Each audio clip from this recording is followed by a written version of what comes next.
মমতার গড়ে নাস্তিকতা ও সেকুলার নেপাত যাওয়ার ডাক দিলেন শুভেন্দু। দোলের সকালে ভবানীপুরে হাজির শুভেন্দু গোপালের মূর্তি হাতে নেমে পড়লেন জনসংযোগে। ভোটার লিস্টে কারচুপি রুখতে রণংদেহী মমতা ভবানীপুর থেকে দিলেন জেতার গ্যারান্টি।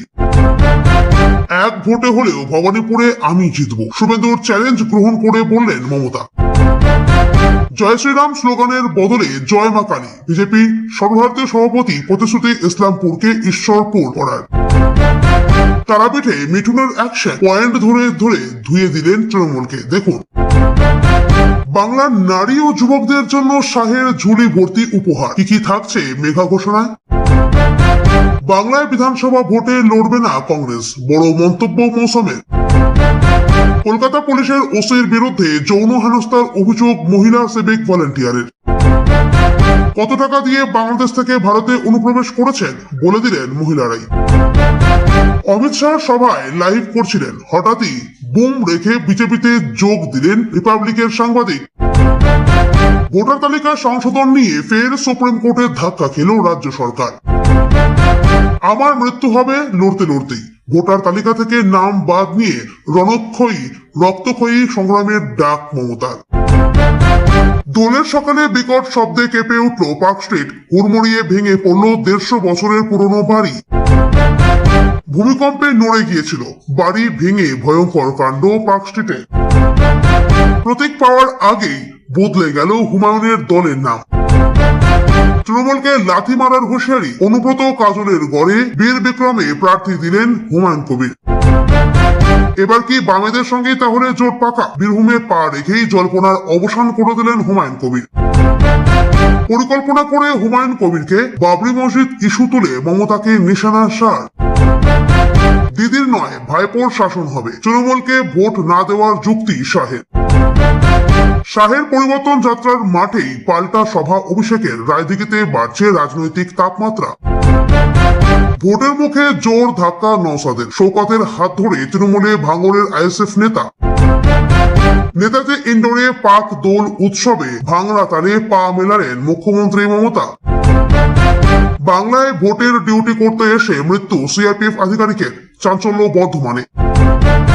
ফের মার্কিন দূতাবাসে হামলা। কুয়েতের পাড়ে বার রিয়াদে ড্রোন আছড়ে পড়ে চলল আগুন। বদলার হুঁশিয়ারি ট্রাম্পের। মধ্যপ্রাচ্যের সংঘাত, এবার যুদ্ধের বলি এক ভারতীয়। শোক প্রকাশ ভারতীয় দূতাবাসের। করাচিতে মার্কিন উপদূতাবাসের সামনে বিক্ষোভকারীদের উপরে গুলি চালিয়েছিল আমেরিকার মেরিন বাহিনী, দাবি রিপোর্টে। জ্বালানি যুদ্ধের মুখে ভারত, আরব থেকে তেল আসা বন্ধ। মোদী সরকারের তুরুপের তাস কি পুতিন? মধ্যপ্রাচ্যে যুদ্ধের বিভীষিকা, মিসাইলের গর্জনে কাঁপছে দুবাই ওমান। প্রাণ হাতে ফিরলেন ভারতীয়রা। খামেনের হত্যার প্রতিশোধ তুলছে ইরান। নেতানিয়াহুর বাড়ি কার্যালয়ে এবার বিরাট হামলা। কি দাবি করল ইসরায়েল? দুবাই থেকে কুয়েত জ্বলছে 9টি দেশ। কেন আমেরিকা ইরান যুদ্ধে বলি হচ্ছে আরব দুনিয়া? কেউ এই এলাকা দিয়ে যাওয়ার চেষ্টা করলেই আগুন ধরিয়ে দেব। হরমুজ প্রণালী বন্ধ করে ইরান হুঙ্কার দিল জাহাজের নাবিকদের। রিয়াদে আমেরিকার দূতাবাসে ড্রোন হামলা ইরানের। তীব্র বিস্ফোরণ, দাউ দাউ করে জ্বলছে আগুন। হিন্দু মুসলিম সবাই ক্ষতিগ্রস্ত। ভোটার লিস্ট ইস্যুতে কমিশনের দিকেই আঙুল লকেটের। আবার শুরু দুর্বল চিত্রনাট্য। রাজনাথকে পাশে বসিয়েই মমতাকে কোন অতীত স্মরণ করালেন শ্রমিক। বিয়ের পরেই বড় ঘোষণা, 44টি সরকারি স্কুলের পড়ুয়াদের জন্য বিশেষ উদ্যোগ বিজয় ও রশ্মিকার। পাক আফগান সীমান্তে ভয়াবহ যুদ্ধ, সরাসরি সংঘাতের ঘোষণা পাকিস্তানের।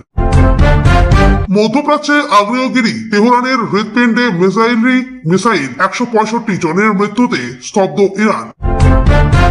রঙের উৎসবে মেতে উঠেছে বাংলা। ভোটের আগেই দিকে দিকে জোর টহল কেন্দ্র বাহিনীর। আপনাকে এবার এখানেই হারাবো, নন্দীগ্রামের স্মৃতি উস্কে খাস কলকাতায় মমতাকে খোলা চ্যালেঞ্জ শুভেন্দুর। এতক্ষণ শুনছিলাম সংবাদ শিরোনাম, এবার আসছি খবরের বিস্তারিত। এর আগে একটি ছোট্ট রিকোয়েস্ট, আপনি যদি চ্যানেল নতুন হয়ে থাকেন তাহলে চ্যানেলটিকে অবশ্যই সাবস্ক্রাইব করুন। দোলের সকালেই ভবানীপুরে সক্রিয় প্রচারে নামেন বিরোধী দলনেতা শুভেন্দু অধিকারী। হাতে গোপালের মূর্তি নিয়ে তিনি পাড়ায় পাড়ায় ঘুরে মানুষের সঙ্গে কথা বলেন এবং আসন্ন বিধানসভা নির্বাচন নিয়ে সরাসরি মত বিনিময় করেন। স্থানীয়দের একাংশ তার সঙ্গে আলাপচারিতায় অংশ নেন, আবার শাসক শিবিরের কর্মীরাও এলাকায় সক্রিয় থাকায় রাজনৈতিক আবহ ছিল চোখে পড়ার মতো। শুভেন্দুর বক্তব্য, ভবানীপুরে পরিবর্তনের হাওয়া বইছে এবং তিনি মানুষের আশীর্বাদ চাইতে এসেছেন। তার এই হঠাৎ উপস্থিতিকে রাজনৈতিক কৌশল হিসেবেই দেখছেন পর্যবেক্ষকরা।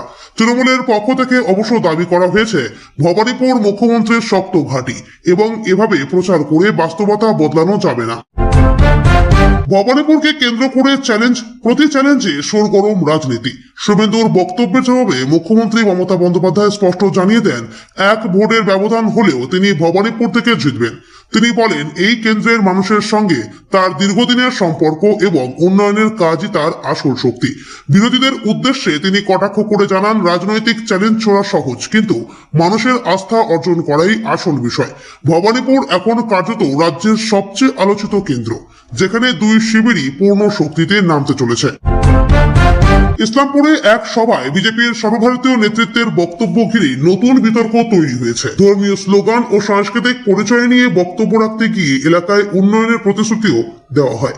নাম পরিবর্তন সংক্রান্ত ইঙ্গিত সামনে আসতেই রাজনৈতিক চাপানোতর শুরু হয়। শাসক দলের অভিযোগ, এই ধরনের মন্তব্যে বিভাজনের রাজনীতি উস্কে দেওয়া হচ্ছে। বিজেপির দাবি, তারা সাংস্কৃতিক ঐতিহ্য ও উন্নয়ন দুই দিকেই গুরুত্ব দিচ্ছে। ইসলামপুরে এই বক্তব্য ঘিরে রাজনৈতিক আবহ আরো তপ্ত হয়েছে। বীরভূমের তারাপীঠে সভা করে অভিনেতা রাজনীতিক মিঠুন চক্রবর্তী রাজ্য সরকারের বিরুদ্ধে একের পর এক অভিযোগ তোলেন। তিনি আইন শৃঙ্খলা, কর্মসংস্থান ও দুর্নীতির প্রসঙ্গ তুলে তৃণমূলকে আক্রমণ করেন। তার বক্তব্যে উপস্থিত সমর্থকদের মধ্যে উচ্ছ্বাস দেখা যায়। তারাপীঠের মতো ধর্মীয় ও সাংস্কৃতিক গুরুত্ব সম্পন্ন জায়গা থেকে এই বার্তা দেওয়া যে কৌশলগতভাবে গুরুত্বপূর্ণ, তা রাজনৈতিক মহলের অনেকে মনে করছেন। তৃণমূলের পক্ষ থেকে পাল্টা বলা হয়েছে, জনপ্রিয় মুখ সামনে এনে মানুষকে বিভ্রান্ত করার চেষ্টা চলছে। দোলের সকালে কলকাতার পার্ক স্ট্রিট এলাকায় প্রায় 150 বছরের পুরনো একটি বাড়ি হুড়মুড়িয়ে ভেঙে পড়ায় আতঙ্ক ছড়ায়। বিকট শব্দে কেঁপে ওঠে আশপাশের এলাকা। স্থানীয়রা দ্রুত বাইরে বেরিয়ে আসেন এবং পুলিশ ও দমকলকে খবর দেন। ঘটনাস্থলে পৌঁছে উদ্ধার কাজ শুরু হয় এবং আশপাশের ভবন খালি করা হয়। প্রাথমিকভাবে জানা গেছে, বাড়িটি দীর্ঘদিন ধরে জীর্ণ অবস্থায় ছিল। প্রশাসন জানিয়েছে, পুরনো ও বিপজ্জনক ভবনের তালিকা তৈরি করে দ্রুত ব্যবস্থা নেওয়া হবে, যাতে ভবিষ্যতে এমন ঘটনা না ঘটে। বীরভূমে অনুব্রত কাজল ঘনিষ্ঠ এলাকায় রাজনৈতিক লড়াইয়ে নতুন সমীকরণ তৈরি হয়েছে। হুমায়ুন কবির এই অঞ্চলে প্রার্থী ঘোষণা করে তৃণমূলকে কড়া ভাষায় আক্রমণ করেন। তার দাবি, এলাকায় পরিবর্তনের দাবি জোরদার হয়েছে এবং মানুষ বিকল্প নেতৃত্ব খুঁজছেন। এই ঘোষণার পর স্থানীয় স্তরে রাজনৈতিক কর্মসূচি বাড়ছে এবং বিভিন্ন দল সংগঠন শক্ত করতে তৎপর হয়েছে। ভোটের আগে এই কেন্দ্রগুলিতে লড়াই যে তীব্র হতে চলেছে তা স্পষ্ট। কেন্দ্রীয় স্বরাষ্ট্রমন্ত্রী অমিত শাহ এক জনসভায় বাবরি মসজিদ প্রসঙ্গ তুলে রাজ্য সরকারকে আক্রমণ করেন। তিনি অভিযোগ করেন, রাজ্যের নির্দিষ্ট রাজনৈতিক উদ্দেশ্যে বিভাজনের পরিবেশ তৈরি করা হচ্ছে। পাশাপাশি তিনি দলীয় কর্মীদের সংগঠিত হয়ে নির্বাচনের প্রস্তুতি নেওয়ার আহ্বান জানান। তার বক্তব্য ঘিরে রাজনৈতিক বিতর্ক তীব্র হয়েছে। তৃণমূলের পাল্টা দাবি, এই ধরনের মন্তব্যে উত্তেজনা বাড়ানো হচ্ছে এবং বাস্তব সমস্যাগুলি থেকে নজর ঘোরানোর চেষ্টা চলছে। রাজনীতিতে রাজনৈতিক উত্তাপ দ্রুত বাড়ছে। কেন্দ্রীয় স্বরাষ্ট্রমন্ত্রী অমিত শাহের ঘোষিত পরিবর্তন যাত্রা কর্মসূচির দিনেই পাল্টা সভার ডাক দেন অভিষেক বন্দ্যোপাধ্যায়। একই এলাকায় দুই শিবিরের কর্মসূচি ঘিরে ব্যাপক প্রস্তুতি নেওয়া হয়েছে। প্রশাসনের পক্ষ থেকে অতিরিক্ত পুলিশ মোতায়েন করা হয়েছে, যাতে আইন শৃঙ্খলার অবনতি না ঘটে। রাজনৈতিক বিশ্লেষকদের মতে, এই মুখোমুখি কর্মসূচি নির্বাচনের আগে শক্তি প্রদর্শনের স্পষ্ট বার্তা দিচ্ছে। দুই পক্ষই দাবি করছে, রায়দিঘির মানুষ তাদের সঙ্গেই আছেন। ভাঙড়ের রাজনৈতিক সমীকরণে বড় পরিবর্তনের ইঙ্গিত মিলেছে। আইএসএফ এর এক স্থানীয় নেতা শওকত মোল্লার উপস্থিতিতে তৃণমূলে যোগ দেওয়ায় নওশাদ শিবিরে ধাক্কা লেগেছে বলে রাজনৈতিক মহলে আলোচনা শুরু হয়েছে। এই যোগদানকে তৃণমূল বড় সাফল্য হিসেবে দেখছে এবং দাবি করছে, বিরোধী শিবির ভাঙছে। অন্যদিকে আইএসএফ এর পক্ষ থেকে বলা হয়েছে, ব্যক্তিগত সিদ্ধান্তকে বড় রাজনৈতিক বার্তা হিসেবে দেখানো হচ্ছে। ভাঙড় এখন আবারও রাজনৈতিক লড়াইয়ের কেন্দ্রে উঠে এসছে। পশ্চিম এশিয়ায় উত্তেজনা বাড়ার প্রেক্ষিতে মার্কিন দূতাবাসকে লক্ষ্য করে হামলার খবর সামনে এসেছে। কুয়েতের পর রিয়াধেও ড্রোন হামলার অভিযোগ উঠেছে। বিস্ফোরণের পর আগুন জ্বলে ওঠে বলে স্থানীয় সূত্রে জানা গেছে। এই ঘটনার পর আন্তর্জাতিক কূটনৈতিক মহলে উদ্বেগ বেড়েছে। প্রাক্তন মার্কিন প্রেসিডেন্ট ডোনাল্ড ট্রাম্প কঠোর প্রতিক্রিয়ার ইঙ্গিত দিয়েছেন বলে জানা যাচ্ছে। নিরাপত্তা জোরদার করা হয়েছে এবং ঘটনা তদন্ত শুরু করা হয়েছে। নাগরিকদের সরিয়ে আনার প্রস্তুতি নিচ্ছে। বেশ কয়েকজন ভারতীয় নাগরিক নিরাপদে দেশে ফিরেছেন বলে জানা গেছে। আন্তর্জাতিক বাজারেও এর প্রভাব পড়তে শুরু করেছে, বিশেষ করে তেল ও বাণিজ্য খাতে। মধ্যপ্রাচ্যে চলমান সংঘর্ষের প্রভাব আরও বিস্তৃত হচ্ছে।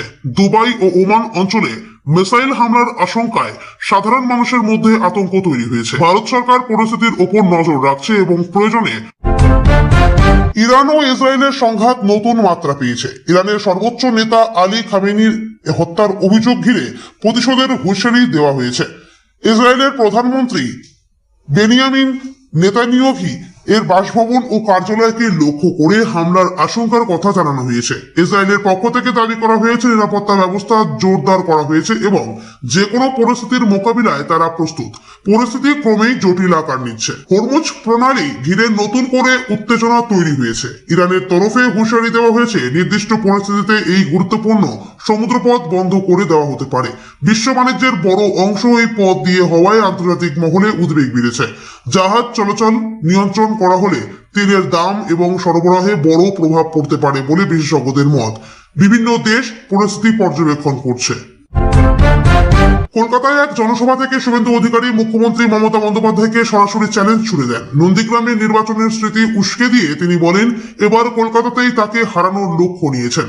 তার এই মন্তব্যে রাজনৈতিক আবহ আরো উত্তপ্ত হয়েছে। তৃণমূলের পক্ষ থেকে পাল্টা জানানো হয়েছে, অতীতের ফলাফলই ভবিষ্যতের দিশা দেখাবে। কলকাতার কেন্দ্রগুলোতে এখন থেকেই প্রচার তুঙ্গে উঠেছে।